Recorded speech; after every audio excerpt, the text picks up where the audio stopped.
Good morning. Today on Spotlight, we mark two Detroit anniversaries. 60 years ago, the spirit of Detroit, an iconic city symbol, took its place on Woodward Avenue. How has it celebrated and withstood the changing times of the Motor City? Detroit businesswoman and cultural arts supporter Sharon Madison will tell us. And 30 years ago, the Detroit Community Health Connection was founded to fill an important healthcare void in our city. Wayne W. Bradley Sr. looks back and ahead. It's Sunday, September the 23rd. I'm Chuck Stokes, and this is Spotlight.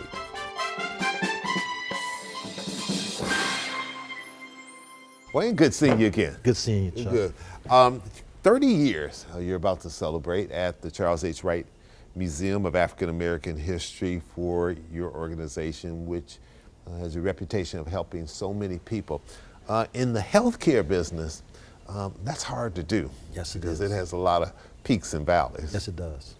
Yeah. What do you attribute your success to, the longevity? Well, number one, we're a federally qualified health center, so we have to meet the standards of HRSA as it relates to everything that we do.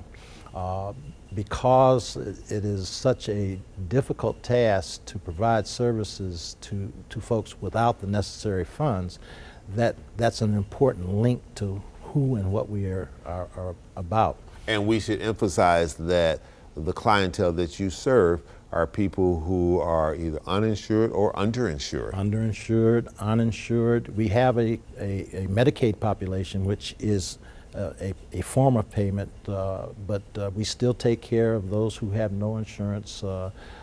It's our mission to serve the public. And how big of a sector are we talking about? I mean, if you had to put well, some numbers to it. There are 5 FQHCs in the city of Detroit and 2 FQHC lookalikes serving a population that exceeds 400,000 in terms of their ability to pay or a lack of ability to pay, and the need still continues because many people that are in that particular population are used to going to the hospital, to the emergency room for their services. Which has been taxing on emergency wards. It's a problem there, but many of the hospitals will refer, once they have an obligation to treat if there is an emergency situation. Do you think the public truly understands what a potential crisis is if we're not dealing with it in the right way? The population that we serve is getting better, but the bigger part of the problem are priorities, and sometimes the priority might not be health care. Maybe the priority is getting some food. Maybe the priority is being in proper housing. So you have to look at the socioeconomic situation of the population that we serve, and so sometimes health care may be at priority 3 or priority 4. Sure. Survival is priority 1. How has your organization been affected either positively or negatively through all the debate over the affordable health care, the changes from the Obama administration to the Trump administration? This has been a debate that this country has been having for at least the last 10 years on a very fervent level. We stick to our mission. The important thing is that we're here to serve and that we must reach out to the population regardless of the politics. I'm not going to bite the hand that feeds me in terms of the federal government. The Affordable Care Act obviously allowed us to benefit financially because people who were below the poverty level but still didn't have the resources to get health care, that act allowed that to happen because in the state of Michigan we had Medicaid expansion. So I don't get involved into the political arena because we are restricted from dealing with the politics of it. Sure. But the reality of it is that the Affordable Care Act enabled us to grow in terms of the population that we serve, that the other FQHCs have had that same opportunity to grow, and we are now working on the areas of the opioid crisis. How bad is we keep hearing Crisis it's a crisis? Is it it's indeed real. a crisis? It's real. very real. And the HRSA has developed some funding specifically for that purpose, because it doesn't make any difference about the financial stability of a family. The drugs themselves are very addictive and can cause problems, including death. And so you find every strata has an issue in terms of a doctor is giving prescription pharmaceuticals because of the pain. Mm-hmm. They become addictive, and sometimes the younger persons in the family get their hands on those particular drugs, and it's too much for them, and they die. So it is a serious problem. It doesn't make any difference whether it's black or white, purple or green, financially strong or not strong. The issues are terrible. All right, we're going to sneak a little break in here. When we come back, I want to talk about the mental health side of this, which you encounter, and then what's kind of next for Detroit Community Health Connection. We'll be right back right after this.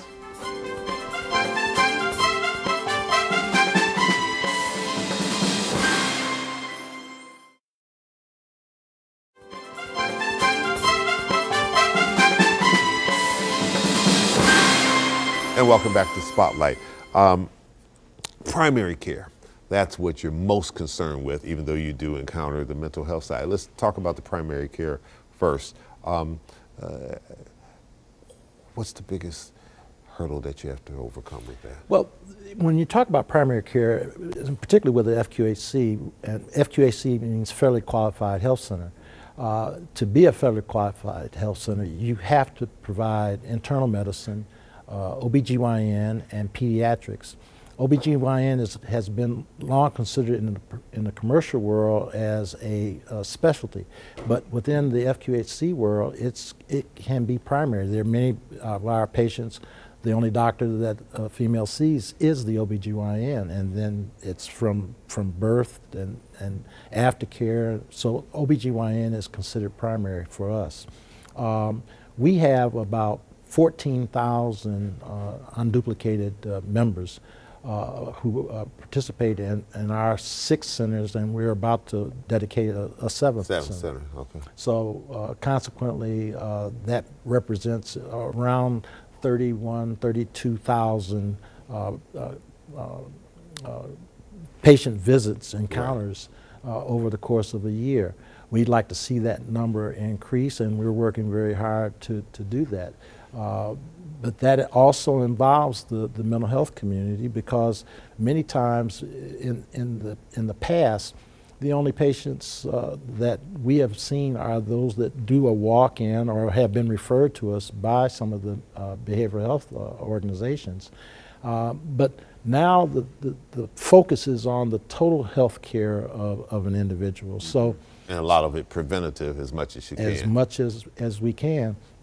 So that there are a large number of patients out there who have either received behavioral health care services, substance abuse services, but the focus now is on the total care of an individual, and that's the reason why we're looking at a one-stop shop in terms of primary care, behavioral health care, and substance abuse. All of those services are now being a part of the process of FQHCs across the country. Healthcare is a multi-billion-dollar business in this country now. Cities build their economies now around healthcare in many different places.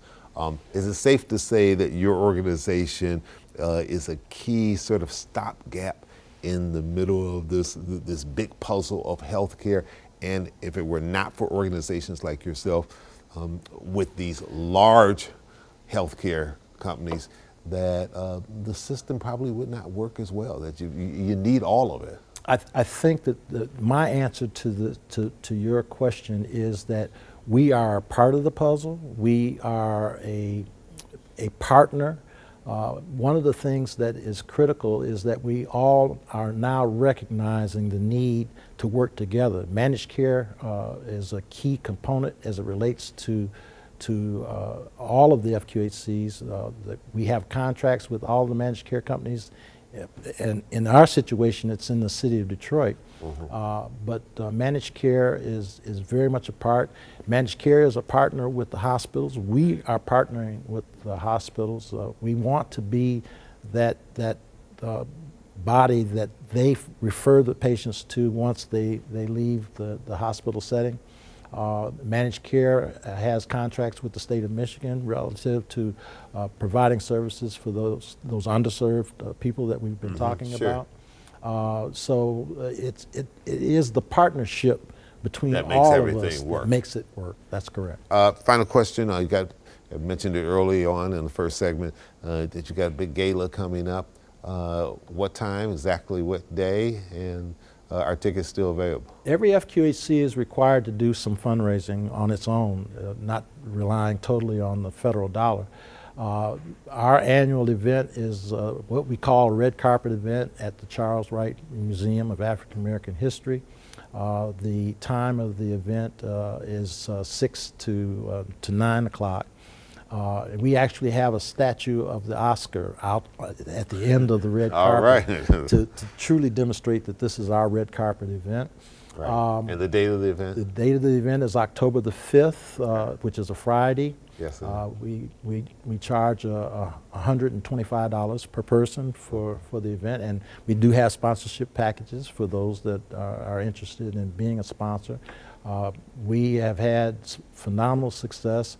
We are honoring, we have awards named after particular individuals such as Dr. John Waller, who was one of the directors of health for the city of Detroit, but he was also the founder of our organization, Detroit Community Health Connection, as well as the founder of Advantage Healthcare, which is another FQHC. So a lot of well-deserving people. So we name an award after John Waller. We have an award named after Karen Dumas. In fact, Sheila Clay is the recipient of the Karen Dumas Award. Know her well. Shirley Stancato is the recipient of the John Waller Award. Okay. You got a laundry list. We've even got an award for community leadership, and that's Mr. O'Neill Swanson. So okay. All right. we're looking forward to a very festive and very positive event this year. All right. Well, we congratulate you on these years of success, and hope that you are around for a long time to come to be able to serve the needy public out there. Look forward to continuing our service. All right. And when Spotlight returns, we'll sit down with Sharon Madison, a Detroit businesswoman and cultural arts supporter. We'll be right back.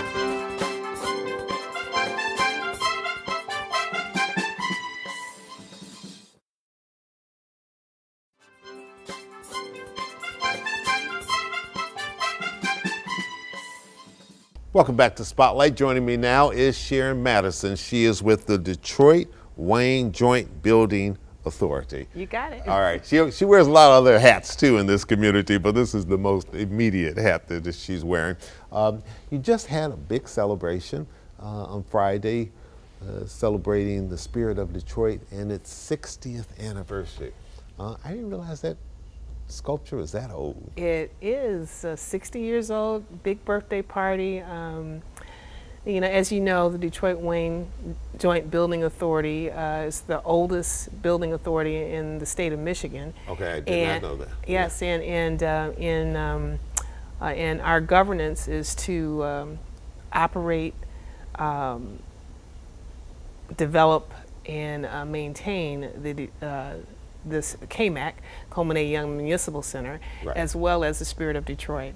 So it was commissioned by the commissioners of the authority back in 1955 and was installed in 1958. The iconic Marshall Fredericks sculptor, who, the Spirit is the largest bronze sculpture since the Renaissance period.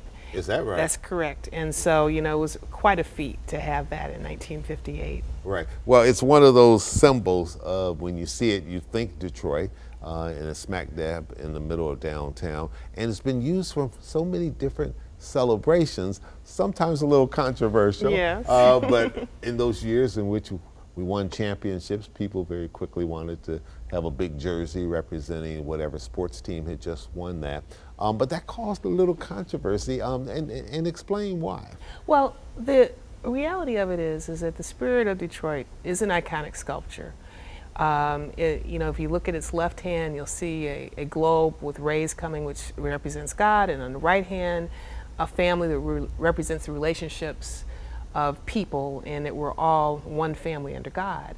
And so, you know, it's an amazing piece of art. But we were getting all kinds of inquiries to put jerseys on from all kinds of organizations. And so last year, the commissioners, you know, there are, at the time, Commissioner Lou Jean Nelson and the late Derek Sanders. So we have a new commissioner, Tom Scott, who replaced Commissioner Sanders. But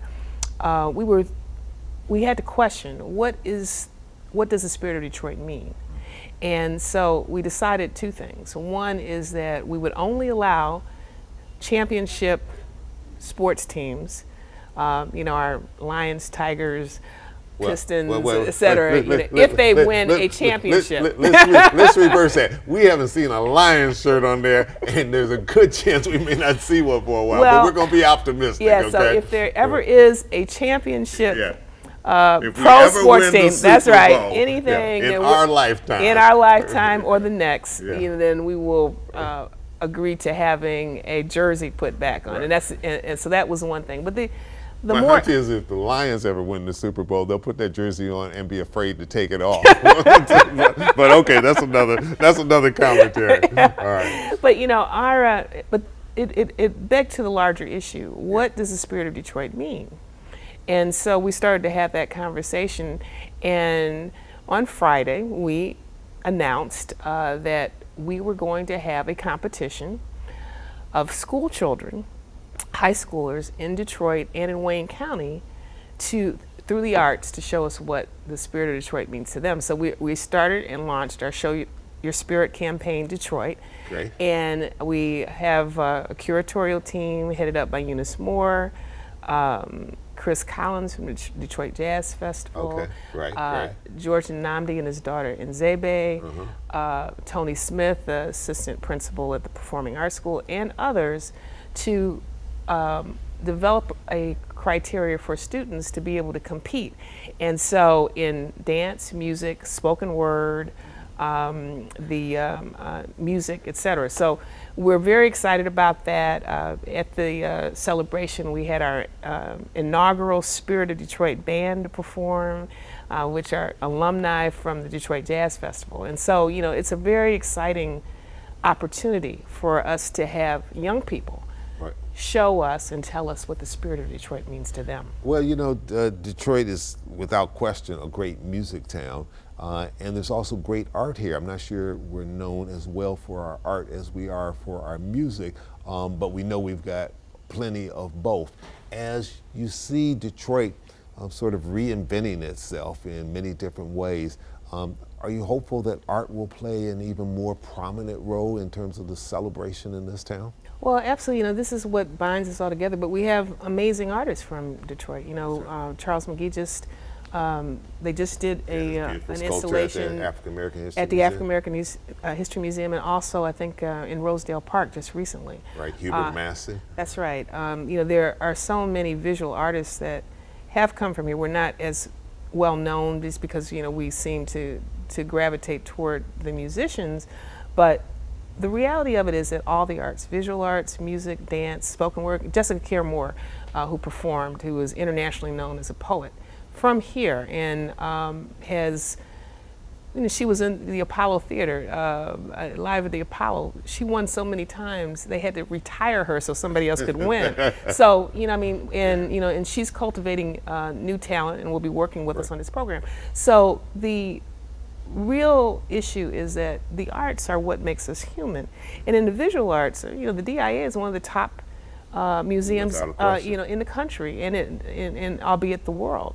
So we have shown that we have excellence in all these fields, but we have to expose young people to it at a very young age. And so we hope to be working with Dr. Vitti, the superintendent from Wayne County RESA, to begin with, to start to assist in their efforts. Cultivate these young people That's at a right. young age. That's right. Yeah. That's right. All right, we're going to take a little break and we'll hurry right back and we'll talk a little bit more about buildings in Detroit. We'll be right back. Stay with us.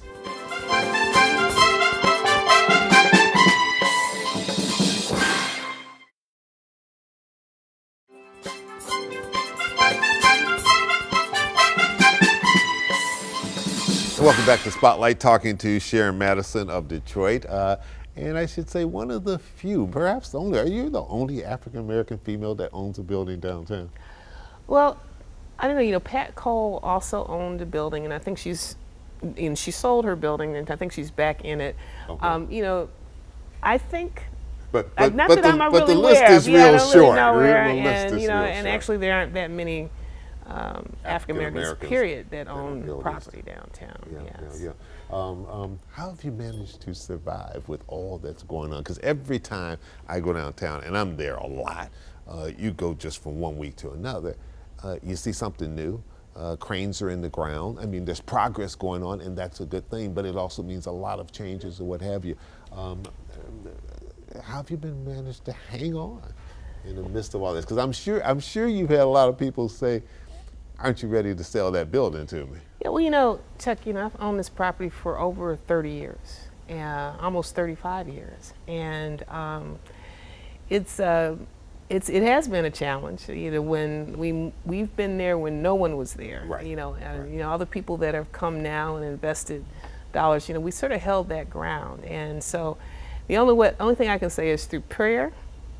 My family, my mother in particular, and a little help from my friends. Who is a gem herself. Yes, she is. Yes, she is. And my husband has been helping me a lot in the last few years. But it has not been easy because until very recently, very few people believed in Detroit. And so it's a remarkable thing but now. You never gave up hope. Never gave up hope because this is one of the most remarkable cities in the country, in terms of its history and in terms of the current energy that people are now currently discovering that those of us that were here always knew about. Right, and for those who don't know, her dad was a famous architect. Engineer.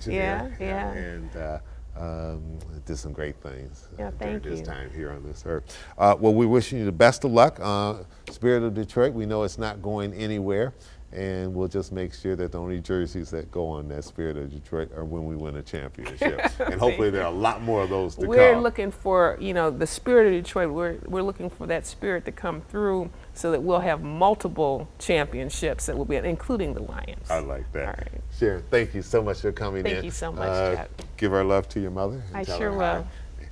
I'm Chuck Stokes. We'll be back next week with more newsmakers in the Spotlight. We hope you have a great week.